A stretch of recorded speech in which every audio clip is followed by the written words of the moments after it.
बहुत सारी परेशानियां हमारी जिंदगी में आती हैं, लेकिन उन परेशानियों को तुम्हारी आवाज बनते हुए, तुम्हारी लड़ाई लड़ते हुए जब हमारी जिंदगी में परेशानियां आती हैं, तो उन परेशानियों को आबिद रजा अपनी खुशकिस्मती समझता है।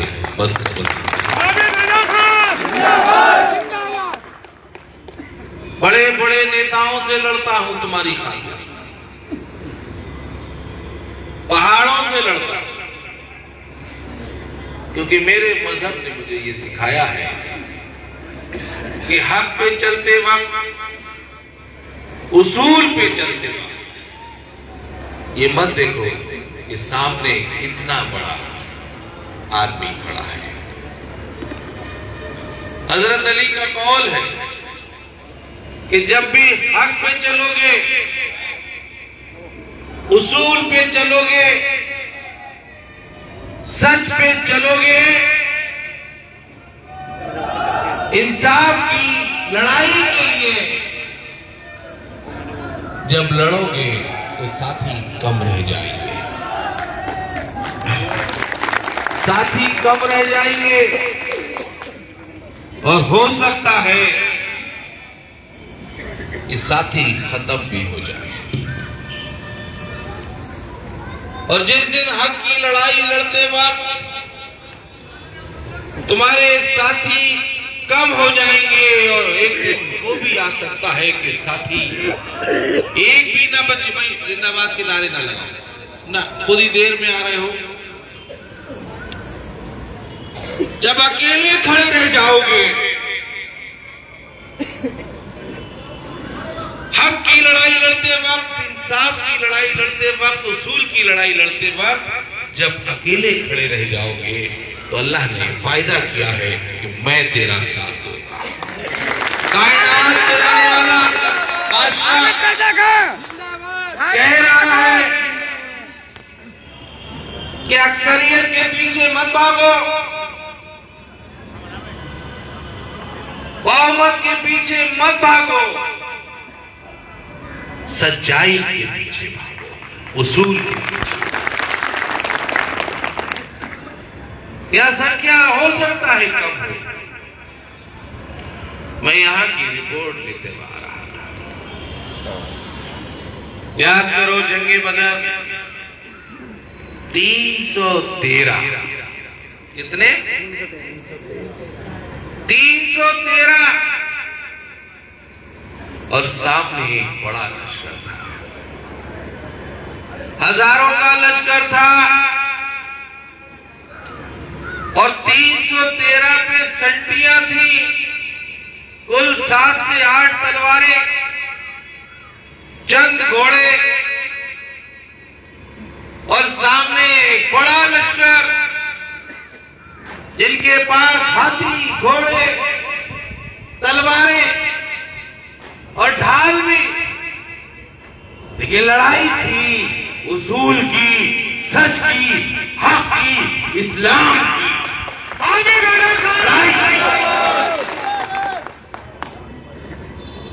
हम जिनकी उम्मत में है, हुजूर ने उस जंग लड़ते वक्त सजदा किया और या हय्यो या कय्यूम पढ़ा। क्या पढ़ा? या हय्यो या कय्यूम। सजदे में जाकर, ये अल्लाह का नाम है, और अल्लाह से दुआ की कि अल्लाह, मैं इन 313 लोगों की जिंदगी नहीं मांग रहा हूं, लेकिन अल्लाह तुझसे ये मांग रहा हूं कि अगर आज ये 313 नहीं बचे तो या अल्लाह तेरा नाम लेवा कोई नहीं बचेगा। तो तुम 313 बनो, सामने मत देखो कि लश्कर कितना बड़ा है। लश्करों के पीछे भागना बंद कर दो। तुमने हुकूमत की है, 900 साल हुकूमत की है, खासतौर से मुसलमान भाइयों, 900 साल हुकूमत करने वाली कौम का आज ये आलम है कि दाढ़ी और टोपी अगर किसी की हो तो उसे नेता अपने बराबर में इसलिए नहीं बिठाना चाहते कि कहीं हिंदू वोट नाराज ना हो जाए। ये अहमियत बनी है आज की तारीख में। निकले हम तुम्हारी आवाज बनने, तुम्हारे जमीर को जगाने, तुम्हारी ताकत का तुम्हें एहसास करा। और नौजवानों, खास तौर से मुसलमान नौजवानों, सुनो, तुमसे बहादुर हैं ये जिनकी उम्र 60 साल से ज्यादा है। इन्होंने उसूलों की जिंदगी जी है। इनके वक्त में मुसलमानों की ये हालत नहीं थी। आज के जो नौजवान हैं ये बहुत कमजोर है और इनका ईमान बहुत कमजोर। याद रखो, इंसान के अंदर दो चीजें होती हैं, एक जिस्म और दूसरी रूह। जिस्म की अभी तालीगी अभी गुंजाइश नहीं, बात पूरी सुनो। इंसान की ग़िज़ा है रोटी और रूह की ग़िज़ा है इबादत। याद रखना नौजवानों, तुमने जिस्म की अपनी रखवाली की है, जिस्म की ग़िज़ा तुम देते हो, लेकिन तुम रूह की ग़िज़ा नहीं देते। याद रखना, जिस्म कितना ही मजबूत कर लो, अगर रूह मजबूत नहीं होगी तो बहादुर नहीं बन सकता। सीखो इससे, ये अपनी जवानी में तुमसे ज्यादा बहादुर थे। मैं हर जगह अपनी कौम के नौजवानों को इसलिए नहीं कह रहा हूं कि तुम कमजोर हो, बल्कि इसलिए कह रहा हूं कि मेरी बात तुम्हारी समझ में आए और आज से तुम बहादुर बनो। बहादुरी की परिभाषा अलग अलग है। कुछ लोग कत्ल करने वाले को बहादुर समझते हैं। मेरी नजर में वो बहादुरी की लिस्ट में सबसे नीचे होता है जो सच की लड़ाई लड़ते वक्त ये न देखें कि सामने भीड़ कितनी बड़ी है, जालिम कितना बड़ा है, कितना बड़ा शख्स ताकतवर है, उसके खिलाफ मजबूत सच की लड़ाई लड़ने वाला बहादुर।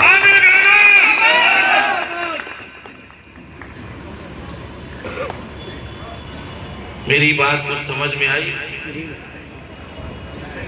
मेरा तो टिकट ही इसलिए काटा गया कि मैं तुम्हारी लड़ाई लड़ते लड़ते इतना आगे निकल जाता था और अब भी निकल जाता है कि चुनाव बहुत पीछे रह जाता था। और ये जो नई सपा है, मुसलमानों, मैं भी सपा में था,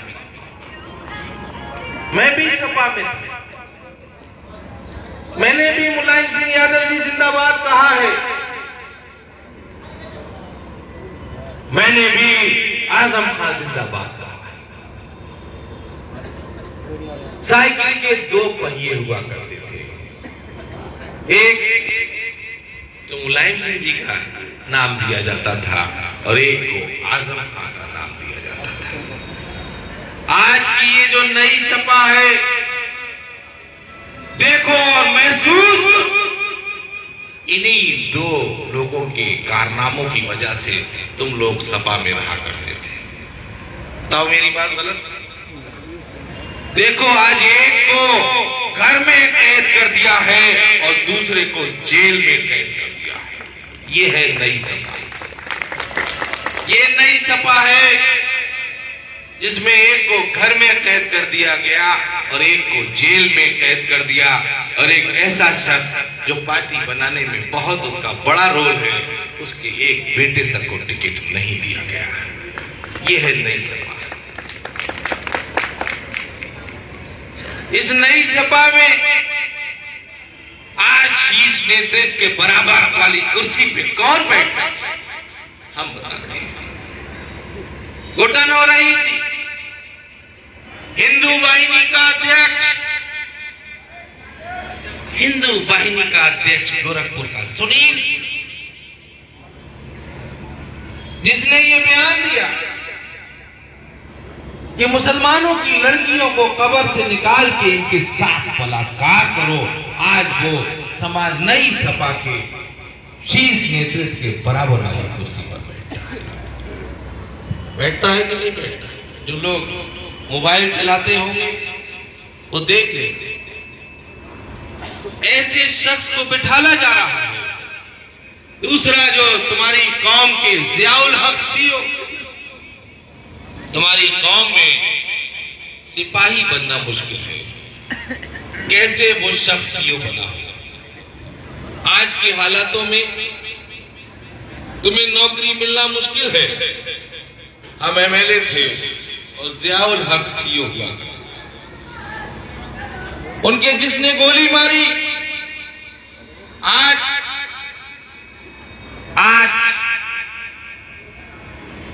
उस कातिल को, जियाउल हक के कातिल को जेल से निकाल कर इस नई समाजवादी पार्टी ने टिकट देने का काम किया है।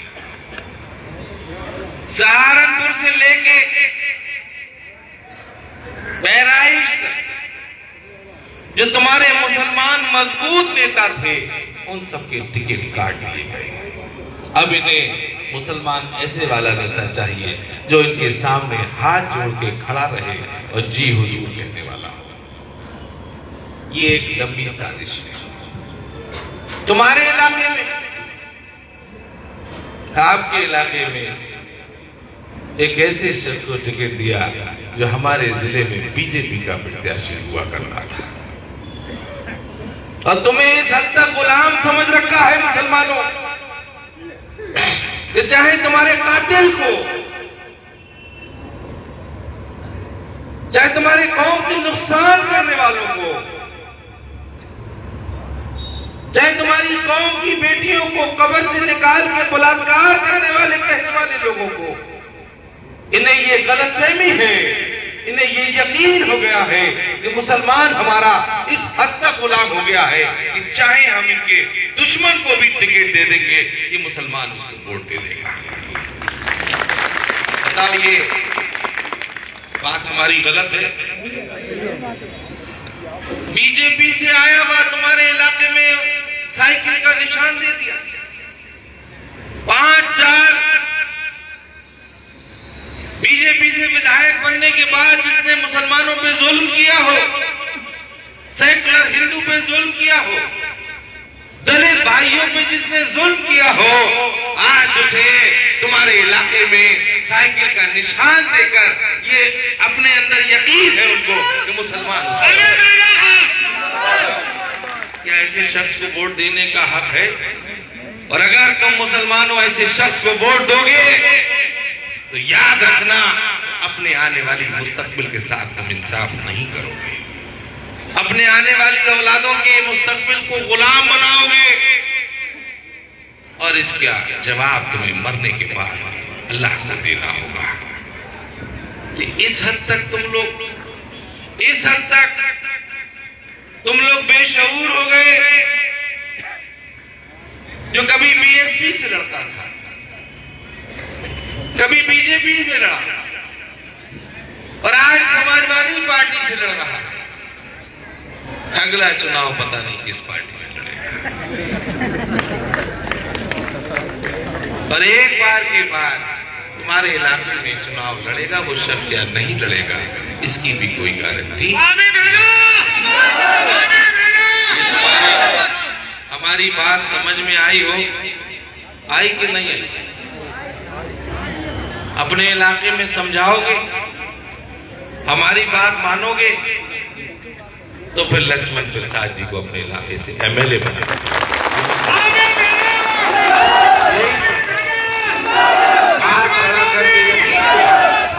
हाथ उठा के यकीन दिलाओ, और हाथ वही उठाना जिसका दिल कह रहा हो कि हाथ उठाना चाहिए, बैठना चाहिए। हमारे हाथ खड़े हैं, इतने कमजोर हाथ कर लोगे कि 2 मिनट भी ये हाथ खड़े नहीं रह सकते, जल कैसे रह सकते? ये तुम्हारे इलाके के मकामी आदमी है। मैं इनके कॉलेज के उद्घाटन में आया था।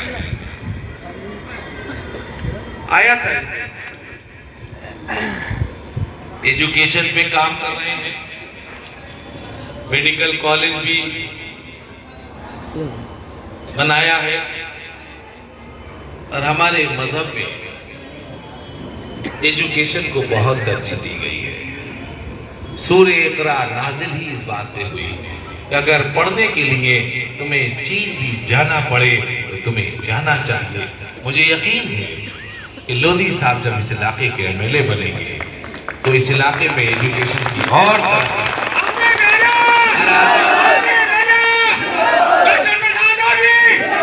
याद रखना, मुसलमानों तुमने 900 साल हुकूमत की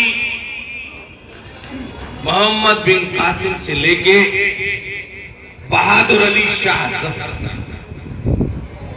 मोहम्मद बिन कासिम नौजवान सुनो, 17 साल की उम्र में उसने इस हिंदुस्तान पे हुकूमत शुरू कर दी थी और आखिरी बादशाह भी तुम्हारे बहादुर अली शाह जफर इतने बहादुर थे, बुजुर्ग हो गए थे, बूढ़े हो गए थे और अंग्रेजों की जड़ें गड़ी हुई थी हिंदुस्तान के अंदर।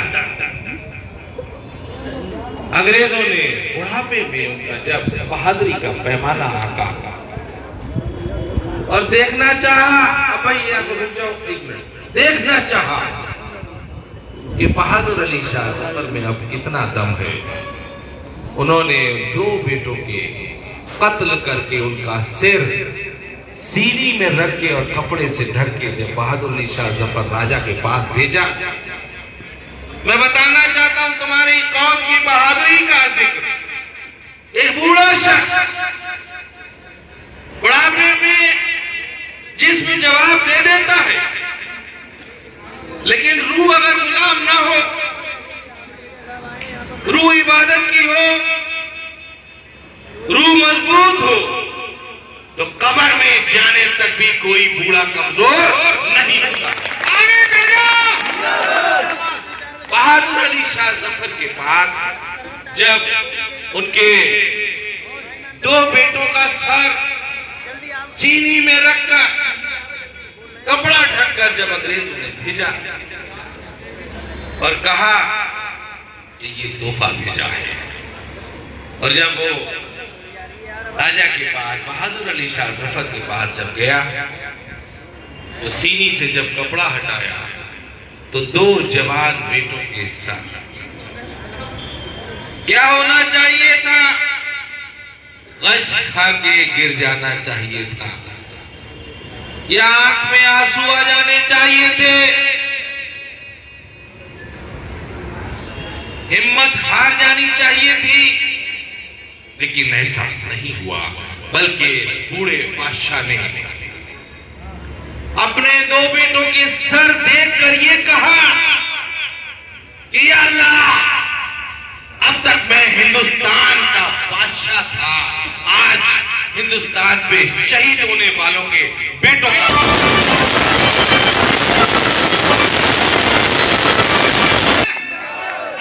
ये थी वतन परस्ती।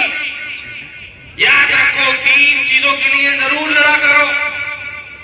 एक, वतन के लिए पहला, दूसरा इज्जत के लिए, और तीसरा हक के लिए।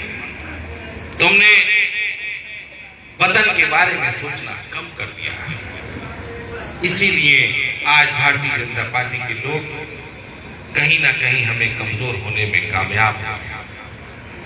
तुमने इज्जत की लड़ाई बंद कर दी,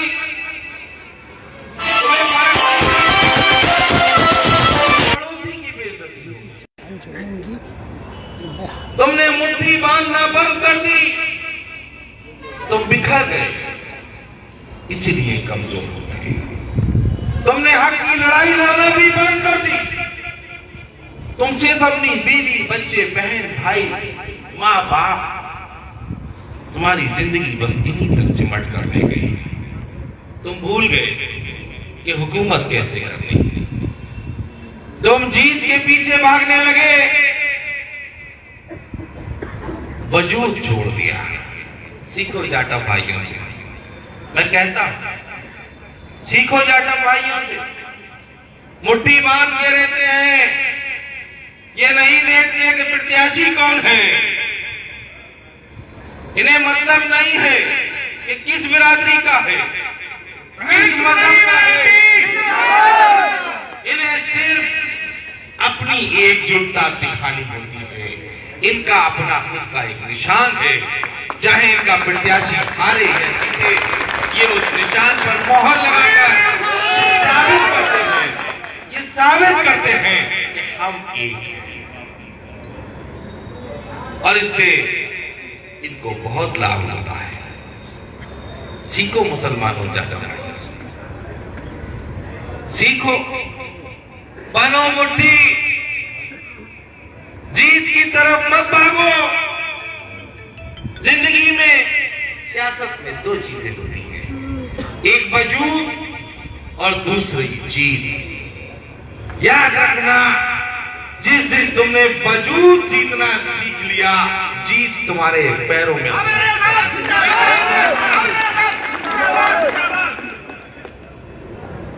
बहुत देर बोलना चाहता था, लेकिन मेरी बधाई में मीटिंग लगी है, इसलिए मुझे जल्दी जाना है। आऊंगा फिर और तुम्हारे बीच लंबी बात करूंगा। एक शख्स ऐसा भी है जो बरेली मंडल का बेहतरीन धोखेबाज है, जिसका नाम है धर्मेंद्र यादव।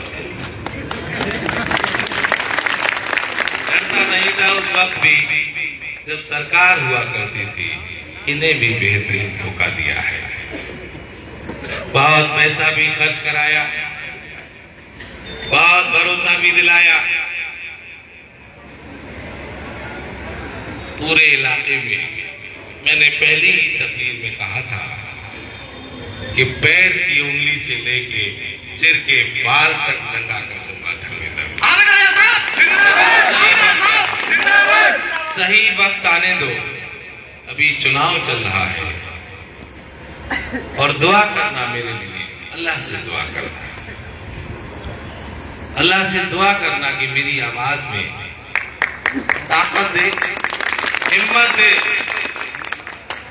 हम 22% हैं और हमें अफसोस है कि 7% के लोग हमारे ऊपर हुकूमत कर रहे हैं 25 साल से।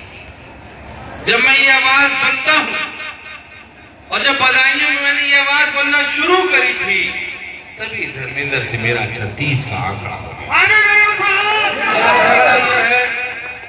मैं कहता ये हूं कि धर्मेंद्र यादव तुम 10% भी नहीं हो और हम 22% हैं, हमें 22% के हिसाब से ये मेरा झगड़ा है। और ये झगड़ा बताओ होना चाहिए कि नहीं होना चाहिए? तुम्हारी लड़ाई लड़ने निकला हूं, बड़े दुश्मन बनाता हूं, क्योंकि अल्लाह सबसे ज्यादा मोहब्बत अगर किसी से करता है तो अपनी मखलूक से करता है। मां से 70 गुना ज्यादा प्यार करता है। और जब मैं तुम्हारी लड़ाई लड़ने निकलता हूं, तब जब अल्लाह की मखलूक की लड़ाई लड़ने निकलता हूं, तो अल्लाह मेरी मदद करता है। ये हौसला, ये हिम्मत मुझे अल्लाह ही देता है। इसलिए मैं तुम्हारे जमीर, जो धर्मेंद्र यादव जैसे लोग सुलाना चाहते थे, मैं तुम्हें जगाने जब निकलता हूं, ये मेरी असल दुश्मनी है और ये दुश्मनी मेरी पूरी जिंदगी रही। तो इसलिए ये नई सपा जो है, ये पुरानी सपा से इसका ताल्लुक मत समझना। ये नई सपा बीजेपी और आरएसएस से ज्यादा खतरनाक।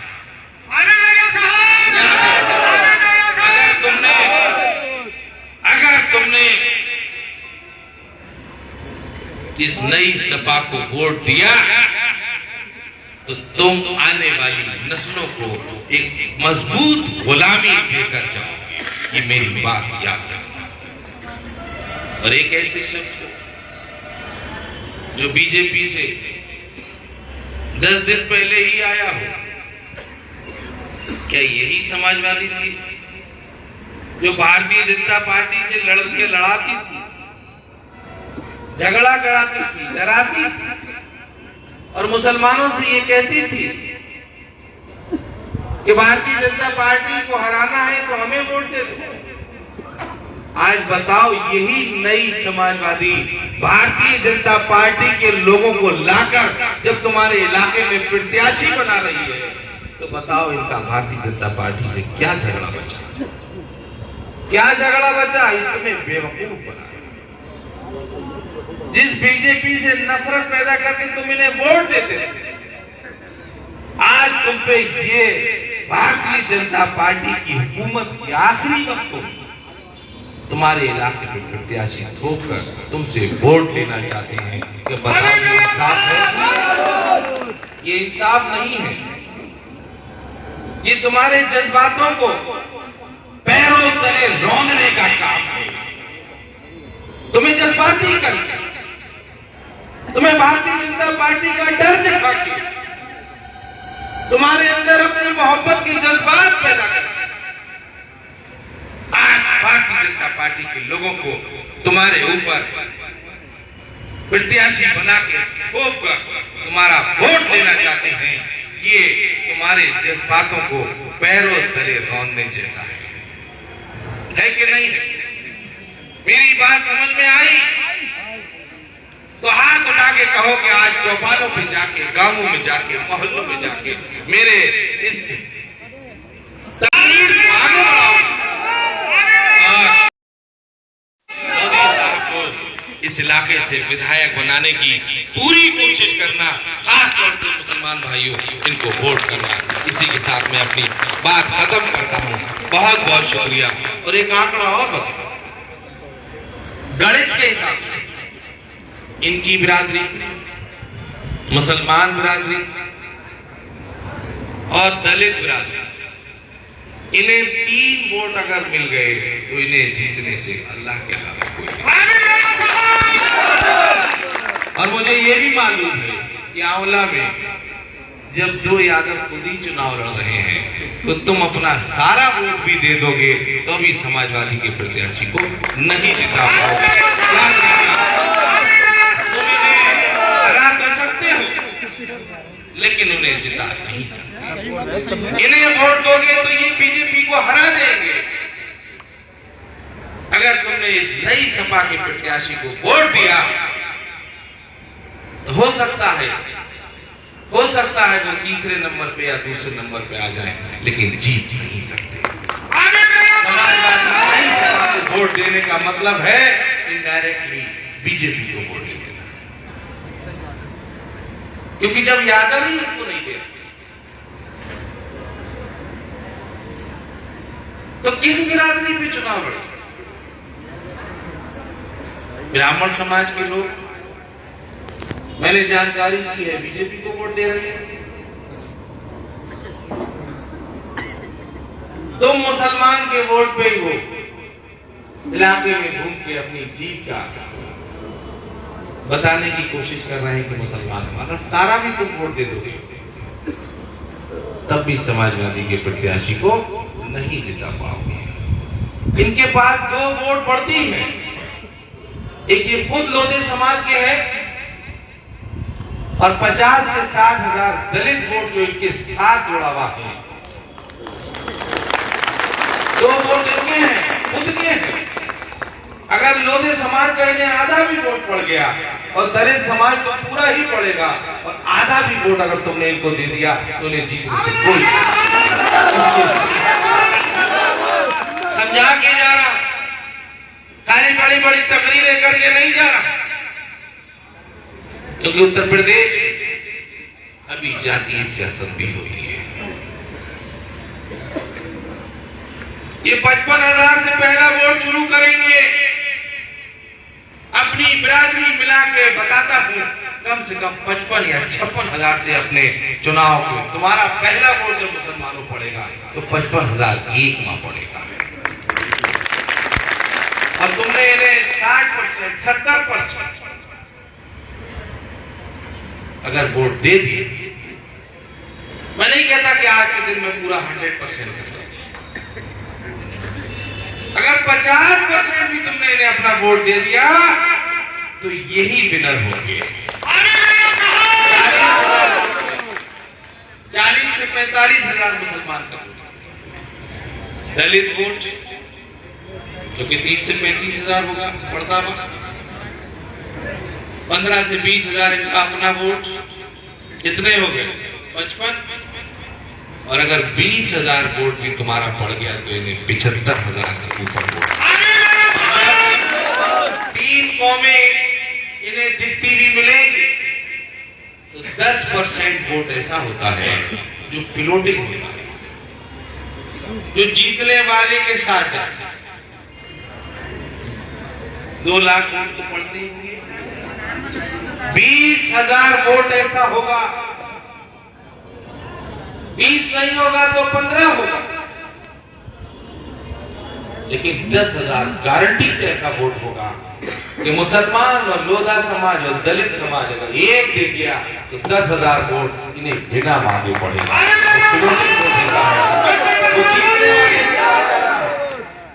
वो जीतने वाले के साथ जाता है। 10% वोट उसे फ्लोटिंग वोट कहते हैं, जिसकी हवा होती है उसके साथ जाता है।